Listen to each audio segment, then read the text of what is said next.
Coming up on the Men at the Movies podcast, Grayson Foster and I get technical with Inception. One of the best parts of this movie, and really any great movie, is the sound design that helps to tell the story. We nerd out on how that happens and the work that it takes to bring that story to life from an audio standpoint. Having a better grasp of what makes an effective story will help us to appreciate and understand the story even more. He who has ears, let him hear. The movies and stories we love are gateways to see ourselves and God in new ways. Every great story borrows its power from a larger story, the story that's written on our hearts and woven into the fabric of our very being.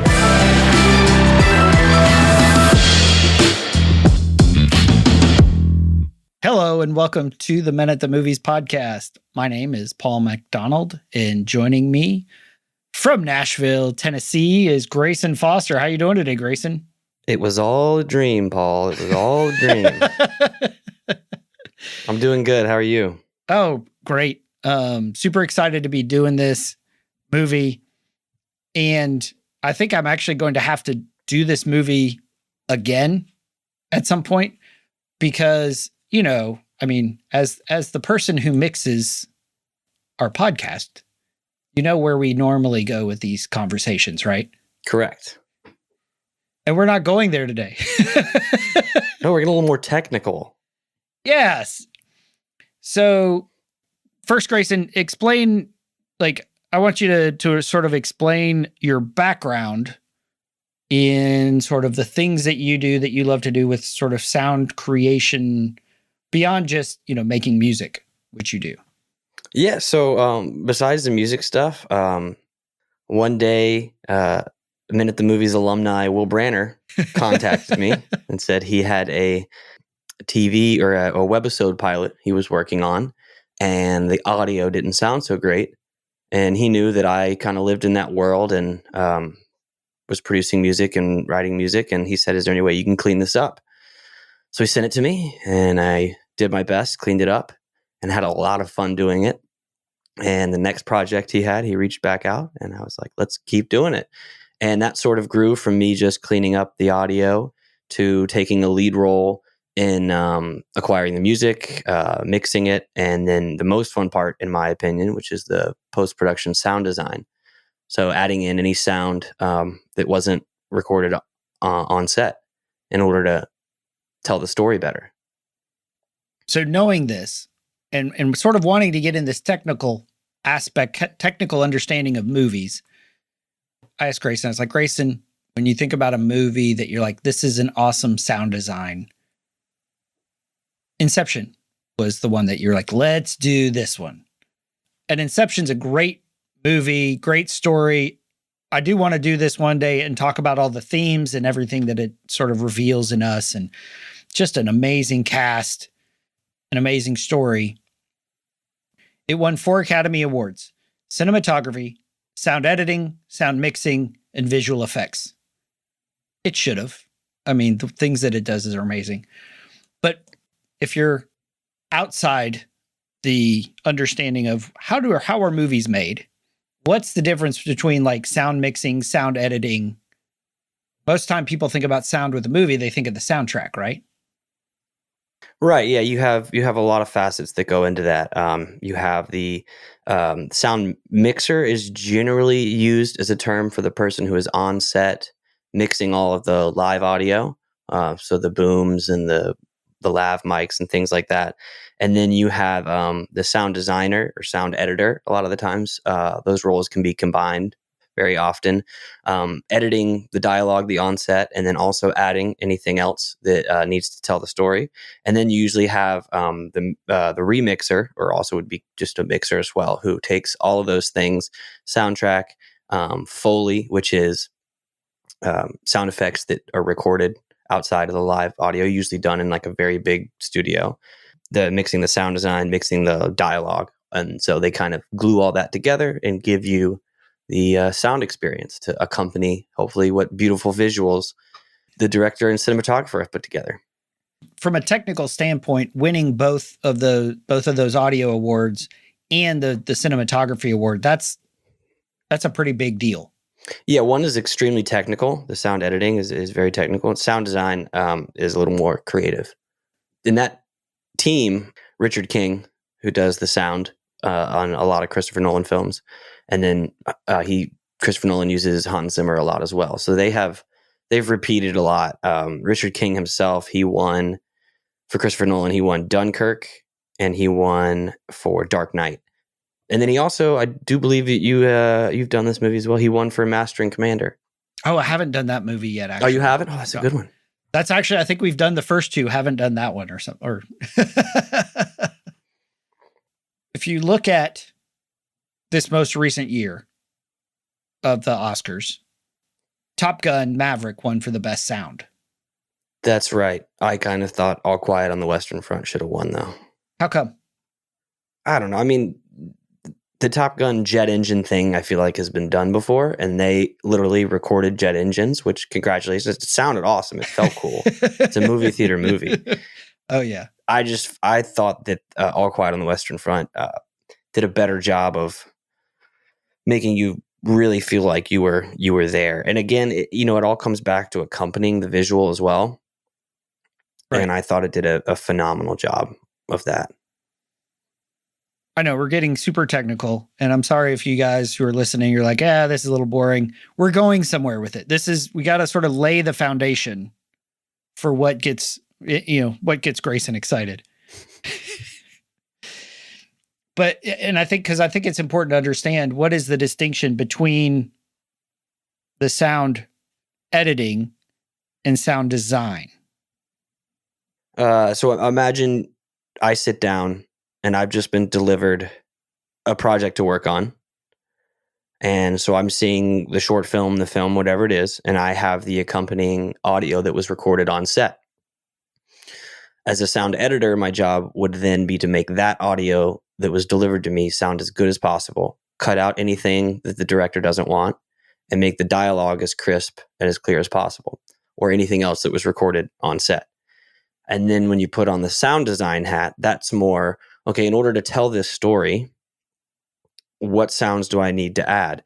For instance, let's say you're doing a scene that takes place on a road, and maybe it doesn't start in a car, but it starts with a shot outside of the car and it goes into the car. Well, you might not want the sound of outside the car going into the car. You might want to start with whatever's going on inside of that car. So then you're using the audio that you would get from wherever the microphone was placed in the car. Now, let's say you want to tell a different story and you want the perspective to be the sound from a car very, very far away. Well, then you might want to add car sounds that put you in that space, as opposed to using what it would sound like 100 feet in the air. Like you said, going from inside to outside, inside the car to outside the car, it's going to sound different, right? If you close the door of a car and you're hearing something that's outside the car, it sounds different. You open the door, you're going to hear it more clearly. Exactly, yeah. And the sound design is the person who's making that shift. Correct. Yeah, they are telling the sound side of the story. In James Bond movies, it happens a lot where you'll see like a big wide and there'll be a bunch of cars on the road, but you can only hear one distinct car really that's like the protagonist car. Yeah. And it might not make sense that you hear that car, but in order to tell the story, you want to hear James Bond's car or the villain's car or whoever he's going after. Well, maybe they're just all Priuses and you just can't hear them anyway. That's true. Maybe, if you were actually there in real life, you would hear two cars beside you more than that car. But in order to tell the story right, you want the audience to hear that car. And this is something that, as I've gotten into movies, immersing myself in good stories, good movies in a variety of genres, by a variety of directors, you start seeing the details. You start seeing what's good. You're like, oh, this was weird. This didn't land. Like I told you, I was like, I'm critiquing, Oscar-winning directors. It's like, why did he cut that way for? Why did he use that? And so I think it's when you're watching a story, when you're watching a movie, sound is something that we don't pay attention to, but it is a critical piece. Like, for instance, if you watch The Shining without the music, it's boring. Oh yeah, think about Jaws without the Right. You'd be like, what is this? Right. There's so much that goes into the sound piece of things that I think we miss. And so I wanted to take this opportunity for our conversation to really dive into understanding the role sound plays, the role, how we hear something impacts the story. If you really want to nerd out about this, I would say pick a movie you haven't seen before, but that is maybe a critically acclaimed for its sound design or critically acclaimed for its music. Turn it on, close your eyes, put a blindfold on, whatever it takes, and just listen to the movie and then watch it after that. Because if a sound designer does his job right, you're able to tell what's going on in the story without actually seeing anything. And when you look, like I just pulled up a list of movies with great sound design. And the thing is, they're great movies. The Dark Knight, Inception, Gravity, WALL-E, Saving Private Ryan, Apocalypse Now, Mad Max, Lord of the Rings, Jurassic Park. These are great movies, but they're part of what makes them great is the sound, is the sound design coming together to, like you said, the sound tells its own story. Right. Definitely. So when we look at this one in specific, when we look at Inception specifically, why, when I said, hey, why when I pitched you this idea, did you want to talk about Inception?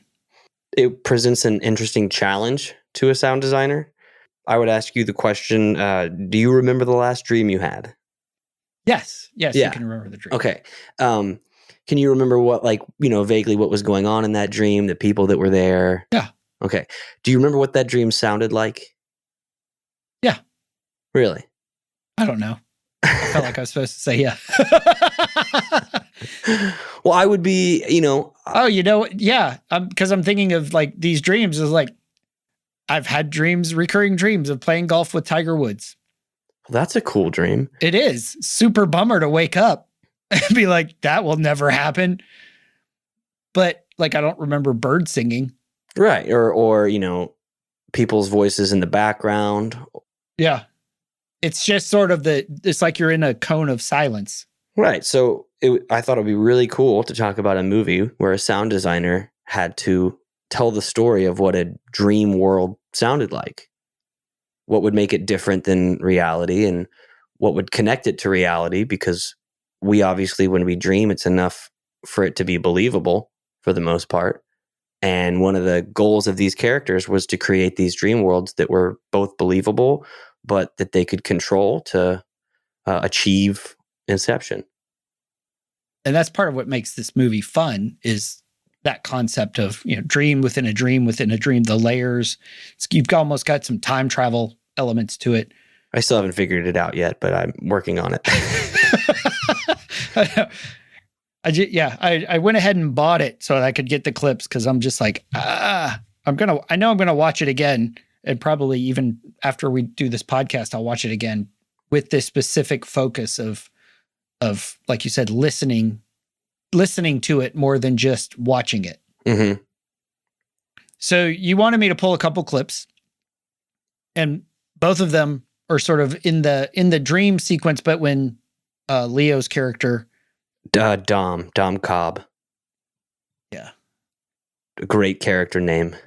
Dom Cobb and Ariadne. So both of them involve basically Leonardo's character, Dom Cobb, teaching Elliot Page's character, Ariadne, how to make dreams, how to construct them. Which, when you think about it, it's very meta, because it's a movie talking about how to create a realistic movie in somebody's head that they sort of create themselves. So this is the first cafe scene where he's trying to explain it to her. it kind of struck me very similar of when you were asking me about what's the last dream you had, was there sound in it? It's very similar to this conversation. And then towards the end, you hear her freak out. They say we only use a fraction of our brain's true potential. Now, that's when we're awake. When we're asleep, our mind can do almost anything. Such as? Well, imagine you're designing a building, right? You consciously create each aspect. But sometimes it feels like it's almost creating itself, if you know what I mean. Yeah, like I'm discovering it. Genuine inspiration, right? Now, in a dream, our mind continuously does this. We create and perceive our world simultaneously, and our mind does this so well that we don't even know what's happening. That allows us to get right in the middle of that process. How? By taking over the creating part. Now, this is where I need you. You create the world of the dream. We bring the subject into that dream, and they fill it with their subconscious. How could I ever acquire enough detail to make them think that it's reality? Well, dreams, they feel real while we're in them, right? It's only when we wake up that we realize something was actually strange. Let me ask you a question. You never really remember the beginning of a dream, do you? You always wind up right in the middle of what's going on. I guess, yeah. So how did we end up here? Well, we just came from the, Think about it, Ariadne. How did you get here? Where are you right now? We're dreaming? You're actually in the middle of the workshop right now, sleeping. This is your first lesson in shared dreaming. Stay calm.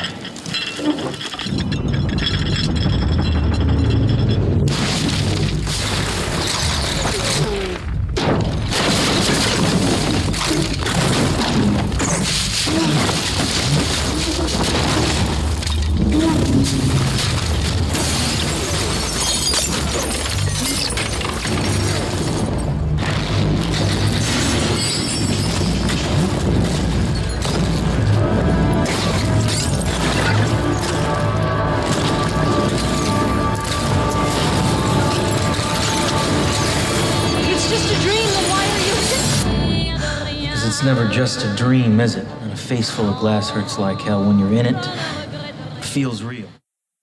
Obviously, this being a audio podcast, nobody saw that clip, right? I hope not. Especially if you're driving. But almost like he was saying is your brain creates the film, especially towards the end when things are blowing up, like the coffee cups rattling and everything's blowing up, right? Right. And if it's not real, like she says, how do you get all of that detail? Well, you create it. That's the fun part. You obviously, in good conscience, you can't throw a bunch of glass at Leonardo DiCaprio. His face is it's valuable. It's worth a lot of money. So you do things, and we were talking about Foley earlier, and that would be one. And a lot of fun, I might add, but spend all day smashing glass, throwing coffee mugs against a wall, different types of walls, see which wall sounds the best, capturing that, editing it in post and making it sound as realistic yet as intense as possible, because it all kind of grows there, right? It grows at the end to this big epic turn where she's like, well, why are you covering your face? And then it zaps you out of the dream world back into the real world. So you mentioned the term Foley. Yes, Foley. What does that mean? For me, as someone who spent 20 years as a nurse, that means a tube that you put in somebody's bladder. It's a Really? Foley catheter. Oh, okay. I was like, I thought that was a different word. So yeah. So what is Foley? Foley is the art of capturing sound effects in a way. So let's say when they're recording that scene, maybe they're battling issues where there's a lot of background noise and they can't get the sound of a coffee mug kind of rattling against a plate, right? So, well, I could sit in here in my studio and I just happen to have a coffee mug and a plate. And you sit there and they're watching the film while this is happening. So they have their eyes on the visuals and then they get cues. and then they start to do whatever they need to do to create the sound. And then they edit that and pick the best one, send it to the director, and hopefully they say yes and they don't have to do it again. But it's normally not that simple, right? It's normally, that sounded a little scratchy. No, it needs to be more fine china. You're rattling a lot of coffee cups. It's a lot of trial and error, yes. And I think one of the more common Foley practices are different types of footsteps. You can go on YouTube and you can find some very, very funny videos of men walking around in all sorts of shoes, high heels, boots, walking on grapes, walking in water, jumping in puddles, just to get the right kind of sound. And maybe that is so that they can have a sound effect for someone jumping in a puddle. But maybe it's, a sci-fi movie and they need a different sort of sound where they're on this foreign planet. So maybe they would combine the puddle with a chain dropping, or they could, I don't know, play a weird note on a violin and add that in there. It's a very creative expression, and sometimes it's very it's not as creatively open where you could come up with a bunch of ideas, and sometimes it is. So they don't just like Google this massive database of pre-made explosion sounds, or... Well, you could, but then you'd be using the same sounds that somebody else made for their film, which if it works and it's not a key moment, you could do that. But I think a lot of Foley artists take pride in kind of using their ingenuity to create a new sound. Because it's a full-time job for a lot of these people. They wake up, they go into their big studio with a bunch of stuff, a microphone, and they make noises. So what you're saying, in a movie like you mentioned All Quiet on the Western Front, that when you hear their boots splashing through the mud, that's not actually, you're not hearing it as it's shot at that moment? It depends. It depends on if they were able to capture what they wanted. I'm sure some of that could be, but they might need a sound for a soldier in the distance maybe, or someone that's not in frame, in which they would add that. So it's very possible that they use what they got that day, but if they don't have the quite right sound, or it's not timed right, or they want to tell a different story with the sound, they would use Foley or a sound effect. Which I think is so fast. Like, I've taken this approach now, like and it's not exactly sound effects, but if there's a person whose back is towards the camera as he's speaking or she's speaking, and there's a line delivered, I'll be like, they came up with like 5 different lines and took one of them. It's like, because you don't see them talking. Right. Yeah. So that's coverage, right? So if you've got over the shoulder shots, yeah, you're getting a reaction shot a lot of the time, but at the same time, you're making sure you get good, clean audio of whoever is in frame, so that if you use a reaction shot while someone is talking that has their back to the camera, you're still using the audio from the take originally, which is sometimes you can catch it. You can see some head movements that don't quite line up with the line. Sometimes you can catch some lip movements that don't quite line up. But a lot of times it's so fast you don't even notice it, unless you're like me and you overanalyze everything, and then your wife gets mad because you pointed out something so small. Well, I thought about that watching Top Gun Maverick. As they're talking when they're in the airplanes and they have their masks on, obviously they're not recording those lines in the plane, right? They might be recording them for timing, whether it's through the microphones and the like radio. I'm not sure. I've never been in one of those planes. I don't know how those I haven't either. How those transmitters work or whatever, but they would still record it for timing, right? But then right. They would go in, and that's another world called ADR, where you're re-recording audio. What is ADR stand for? Do I need to Google it? Yeah, Google it, because automated dialogue replacement. It's automated dialogue replacement, Paul. We didn't just have to look that up. But yeah, so that's when the actor or whoever they need will go in, and very similar to Foley, they'll have the shot up on a TV or a monitor. They'll play it, and then they'll try to say it the exact same way they did. One of the reasons you might have to do that is you got bad audio on the day. Maybe you want to change a small part of the line, or maybe there was too much background noise. But for instance, in the scene that we just listened to, and again, I can't say this for sure because I wasn't there, but that looks like or sounds like that they had all of the extras on set be extremely quiet. So they might look like they're talking, but they were told not to make any actual sound. They might look like they're putting their cups up and down on a plate, but maybe those plates are made out of rubber, so they don't make any sound. And that's so you get the best on-set dialogue. And then the sound designer would then take background noise from a cafe and then put that in behind it. So you get good, crisp, clean dialogue and good background noise, but the background noise doesn't interfere with the dialogue, and you're in control of both of those. Of the levels. Correct. Yeah, you're in control of both of those assets.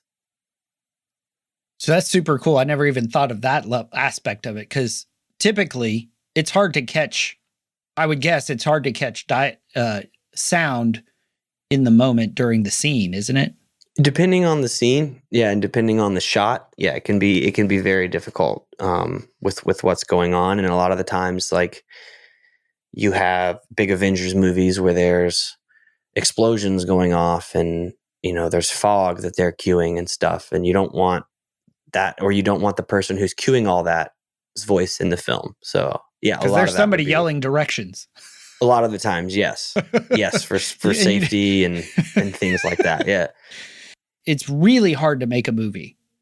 There's so much that goes into it that when you start understanding the depth and what goes into it, I think you start appreciating good quality stuff more, whether that's the music and the impact it plays, or even the sound design, or the fact, like, music's not playing. Like in that last scene, the music is it tells you what to feel. But when they're sitting there doing their lines, there's no music going on. There's no sound effects of explosions going on. Right. So that's the actor's job to sort of make it seem like that is happening, and then the sound designer's job to make it convincing that it is. And if all that works, the audience has no idea that is not what's happening. And that's how you win an Oscar. And yeah, if you do it right, you get one of those statues. If you do it really right. And, back to what you said, it depends on your sort of level of, how far you understand it. Like as a musician, it would be awesome. I love when people are like, hey, I really like your song, or your voice sounds good. But it's also a little different when a high level musician is like, hey, I really like what you did here. You're like, oh, wow, that's awesome. They liked what I did because they know this stuff really well, and they were able to decipher that I was doing this and I used this method of recording versus this one. So I think it's important to recognize what makes it, what brings stories to life. And this may be a stretch, as we talk about finding God's truth in the movies, but this whole idea that Jesus said, he who has ears, let him hear. And if you have ears to listen to this stuff, you're going to hear so much more. You're going to notice so much more of how the music, how the sound design, how all this stuff is contributing to making a story that you love to watch. Because Inception's, I think, is an incredible story. And honestly, I didn't really even notice until we started talking about it how much the sound design had to play the role that played. So this is the next scene where Dom and Ariadne are sort of dream training, where she causes the building, where she starts sort of realizing her power and folds a building in half, basically. Got the basic layout. Bookstore, cafe, almost everything else is here too. Who are the people? Projections of my subconscious. Yours? Yes. Remember, you are the dreamer. You build this world. I am the subject. My mind populates it. You can literally talk to my subconscious. That's one of the ways we extract information from the subject. How else do you do it? By creating something secure like a bank vault or a jail. The mind automatically fills it with information it's trying to protect. Understand? Then you break in and steal it. Well, I guess I thought that the dream space would be all about the visual, but it's more about the feel of it. My question is, what happens when you start messing with the physics of it all?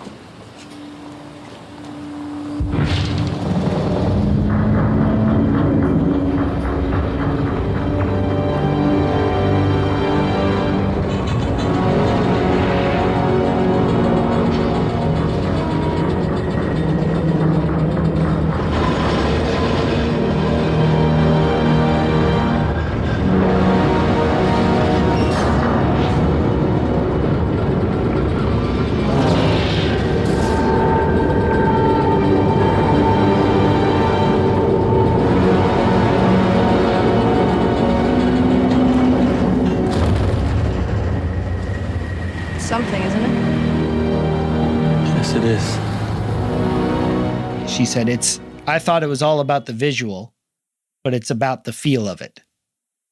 Right.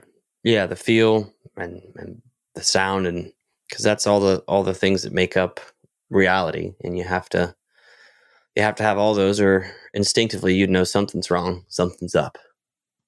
And one of the reasons I wanted to go with this clip as well is because we've talked a lot about, the technical aspect of sound, how to get good dialogue, how to, add background noise, tell a story. But this one is a heavy visual effects shot, that they didn't actually do that. They didn't actually fold a town in half. No, that was not practical. So that's a visual effects shot that a visual effects team worked on. And a lot of the times they'll have their own sound, maybe just to help them kind of do it, but it's usually not very good, or because they're focused on creating a very captivating visual effects shot. For a big reason, this one was used in the trailer. I remember, so it's kind of, you're like, wow, this movie looks cool. Look at that world folding in half. That's a pretty long sequence that they have to create all these different noises for what that would sound like. So you see cars, you've got car noises, but then you have the actual sound of the world sort of collapsing on itself. One of the key things that they use in that is rumble, which is just like sub sound. It's usually sound below like 100 hertz. That you can hear a little bit, but you normally feel it. You feel it a lot in a theater, and if you're lucky enough to have like a home theater with a subwoofer, you feel it there. Yeah, I want to watch my movies where I can see my water moving on the table. The Jurassic Park effect. Oh yeah, that's what you want. And that kind of is where sound goes into another realm where you can sort of feel the sound.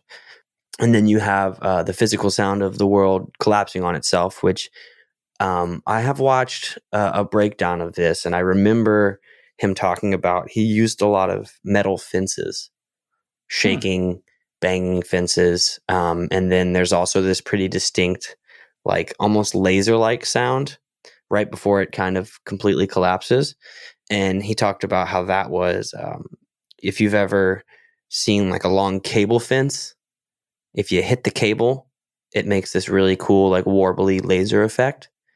The same thing happens if you throw a stone, if you skip a stone across a frozen lake, you'll get the same thing. So they threw those in there, and it's about taking all of those different elements, affecting them, and then stacking them together to create one cohesive idea that the audience will accept and believe.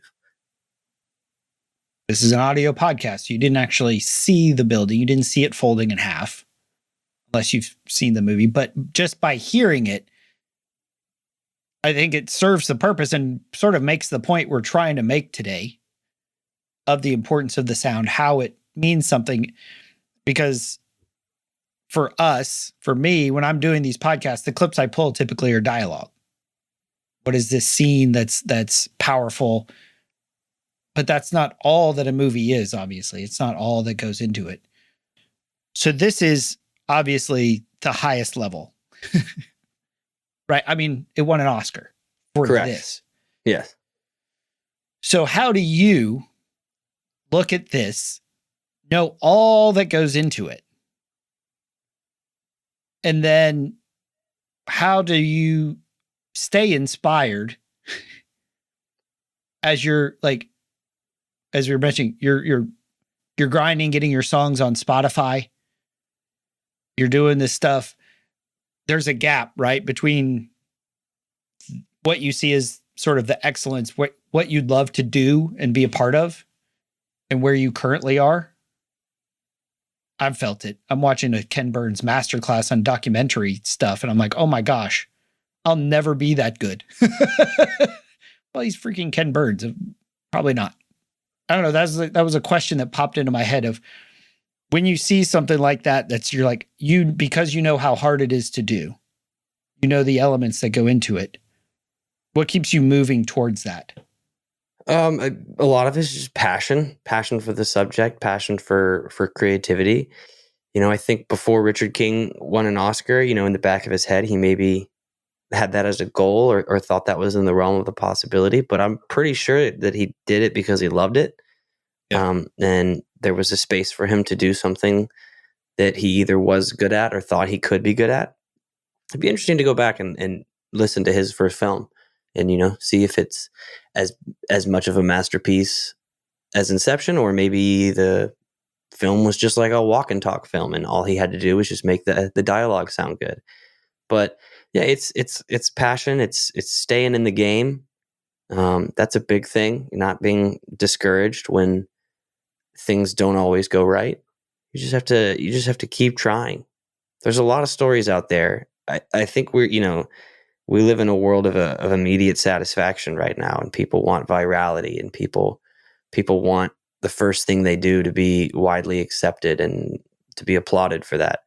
And that happens on occasion, but that's a rarity. If that happens to you, you know, your perception of that can be kind of skewed. Whereas if you're really grinding and working hard and trying to innovate consistently, you will get better. That's a proven fact. If you continue to do something, you will get better at it. Well, and like you were sharing before, is you submitted some songs to the indie stuff that you like and you listen to, and they're like, oh, it's too polished. Like, oh, that's actually a really good problem to have, right? Yeah, going from, hey, the composition of this needs work, or we don't really love your melodies and we think that you could have done more with the production, to this is a bit too commercial and polished for us, that's feedback that, although, you know, if you don't get that spot on that blog or on that playlist, you're still like, okay, fine. Yeah. It's like when you're playing golf and you hit a great shot over the green, you're just like, I just freaking nailed it. I couldn't hit that any better. How am I going to be upset that just I smoked it? Right. But and you know, hitting it over the green is not what brings you back. What brings you back to playing golf is that feeling of when you absolutely hit it flush, and it's one of the best feelings on the planet. Thank you for bringing up golf. Yes, thank you. Appreciate that. It's another passion of mine. One day, we'll have to go one way or the other and play around together. That'd be yeah, we can meet in the middle too. Whatever you want, you tell me. Yeah, because, well, one of your side gigs is caddying. Correct. Not a passion. I'm passionate about it because it helps fund my pursuits, and then I also get to play a course I have no business playing every Monday. Well, and I mean, even that's kind of an interesting concept that, yeah, you do this to help fund your passion, and it provides other opportunities. Like you said, you can go play on Mondays. You can, like, I struggle where I live because I live in the middle of like 4 super exclusive golf courses that I can never play. So I've got to drive at least half an hour to find a golf course that I can just play at, which means I play a lot less because I got to add an hour to an already 4 to 6 hour round. Yes, and not to go full tangent, but I could talk for a while on the suboptimal Muni golf nature of Charlotte, whereas in Nashville we have excellent Muni courses. Awesome. We can go on tangents. So so you come out here. Yeah, that sounds better. Well, yeah, I had a ton of fun when I was in Nashville for a morning, just walking around the main street where all the country and Western bars are. We ended up in honky-tonks? Yeah. Well, at 11 a.m., they're not really honky tonks. Pick the right day, they might be. Yeah. This was this was like a Tuesday morning at 11, and we went to Johnny Cash's, and just because I was like, oh, I like the way these guys sound. Yeah, walk by, take your pick. Yeah. There's usually a band playing in every single one. At 11 a.m. on a weekday morning, they're all full of live music. Somebody's got to do it. Again, that's not a big scene in Charlotte, live music and during the week in the middle of the day. That's true. Yeah, that's another thing. Charlotte's closing down the small venues. Which is why that's why you live in Nashville. It is. That's why I chose Nashville. Yeah. Had I used my finance degree, I probably would be in Charlotte. So as we wrap this up, I don't know about our listeners. I've enjoyed this conversation. I learned something. I mean, just the idea that every sound that you hear in a movie, especially the sound effects, were created. They're not just captured. It doesn't always just sound that way. You're running through the mud doesn't always sound like running through the mud. Sometimes it's boots on grapes or splashing in the water or whatever they did. I listed those movies that won awards for the sound design. And they're all great stories. I'm a verbal processor. Mm-hmm. So I'm trying to figure out, because I was like, how do you have, like, I guess you could have, can you have a good story without good sound design? You could have good sound design and have a crappy story. It's going to uplift it. It'll make it better. But does it work the other way? That's an interesting question, because you could, because there are a lot of films that use silence to their advantage. Quiet Place is a great example of that. There's very minimal sound in that entire film, but it's a choice. So that's sort of my thesis for this podcast on sound design, is it's a creative choice to tell your story. So the absence of sound can be just as important as the presence of sound in order for the message to get across, whether that's the message of the director, the message of the screenwriter. All of these jobs and all of these hats have to come together to give you the experience of watching the movie. And I would assume, if you're listening to this, that you're interested enough in movies to get the underlying themes of how they're written and the stories, Paul, that you and your guest talk about. And I would say dive into that even further if you're interested. If you see a movie and you're moved by it, and you remember, like, man, that movie, you get out of a theater, like, that movie sounded great. Maybe go investigate why it sounded great, maybe. And then you can, not only will you have some cool things to say at a party, like, hey, you know that scene in Top Gun, that wasn't actually a plane, that was so-and-so.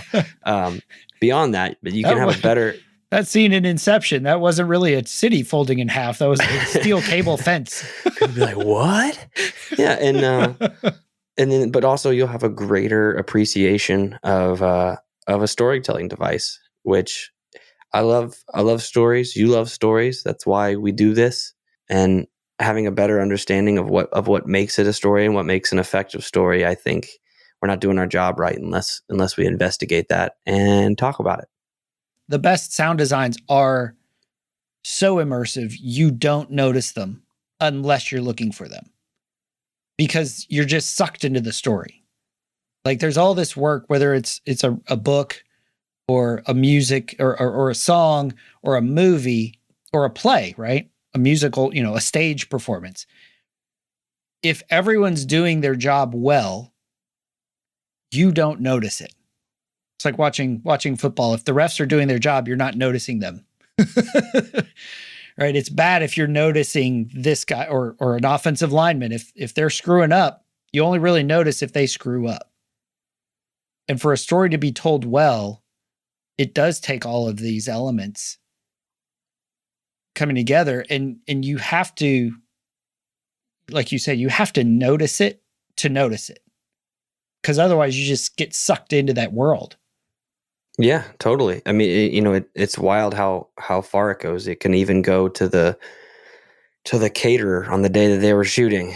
Maybe they served some bad food and someone got food poisoning, so they didn't have a great performance. It's wild how many people it takes to make these productions come together, how important each aspect is in telling a cohesive and effective story. Like, I remember when I watched Avatar, The Way of Water. Say whatever you want about the story, the dialogue, whatever. Haven't seen it yet, actually. How have you missed it? I've been busy. We didn't make it out to the theater. Don't hate me. Well, I won't tell you any spoilers, but it is an amazing visual experience. Like, it won the visual Oscars, as it well should have. Because I'm just watching it as like, I have no idea how they did any scene in this whole film. $2 billion, that's how. Yeah, you throw enough money and computers at it, I guess you can figure it out. It's amazing. And you do get sucked in, so that if, the sound is great, the visuals are great. So when maybe some little dialogue or some interactions don't go well, it does stand out, right? because you're like, ugh, really? That's the interplay. That's the conversation they're going to have. Really? That's it? But it's, I mean, $2 billion, as you mentioned. That's a lot of money. But it is, even from that one all the way to these other smaller movies. Like, it's a miracle they get made. Because so much work, so much detail goes in. And I think part of the reason that I wanted to have this conversation was to help people appreciate that work. Really, the work that you do. Because what what you and I are hearing right now as we talk to each other is not what the podcast listeners are going to hear, because you're going to do things to the sound to make me sound more like a sage. Yeah, we'll lower a few frequencies and we'll add a little sparkle where it needs to be, and then we'll use what's called a noise gate, so you don't hear either of us breathing when we're not talking, or you're not hearing me reach for my coffee. Yeah. So you only hear the coffee cup rattle when you want them to hear the coffee cup rattle. As long as it tells the story, that's when you want to hear it. Awesome. So Grayson, thank you so much for talking about sound design, Inception, how it works, and giving me a little more understanding, hopefully giving the people we listen to a little more understanding, so that when we are engaging with those stories and movies that we love, we can appreciate them and love them even more because of the work and the care and the heart and passion, like you talked about, that goes into it. Whether that's their first movie or their 101st, right? John Williams just he's been nominated for 50 something Oscars. Yeah, that's he's pretty wild. good. He's like 91 years old. But yeah, go out there and listen to some movies.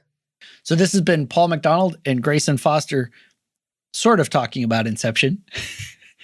You should absolutely check it out with that mindset of listening to it, and see how it changes how you enjoy the movies that you love. So we hope you enjoyed it. We hope that you join us next time here on the Men at the Movies podcast. Something inside has been awakened. I can no longer be who I was before. But if I am no longer who I was, who am I to be?